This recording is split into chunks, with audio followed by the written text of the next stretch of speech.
तर वाल्मिक कराडनंतर मुलगा सुशील कराड हा अडचणीत येण्याची शक्यता आहे। सुशील कराडवर सोलापूर जिल्हा आणि सत्र न्यायालयामध्ये फिर्याद दाखल करण्याची मागणी करण्यात आली आहे। सुशील कराडनं त्याच्या मॅनेजरच्या घरामध्ये रिव्हॉल्व्हरचा धाक दाखवून 2 बल्कर ट्रक, 2 कार आणि परळीमधील फ्लॅट तसंच सोनं आणि बेकायदेशीरपणे ताब्यात घेतल्याचा त्याच्यावर आरोप ठेवण्यात आला। सोलापूर बीड पोलीस आयुक्त तसंच बीड पोलीस अधीक्षकांनी तक्रारीची दखल घेतली नसल्याचा आरोप मॅनेजरच्या पत्नीने केलेला आहे। त्यामुळेच महिलेनं सोलापूर जिल्हा आणि सत्र न्यायालयात खासगी फिर्याद दाखल केलेली आहे।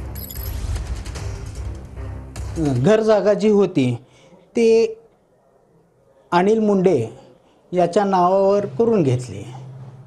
त्याच्या 2 बल्कर ट्रक, 2 कार यांच्या गाड्यांचा ताबा, त्याच्या चाव्या तसेच गाडीची कागदपत्रे हे त्याने स्वतःकडे ठेवले।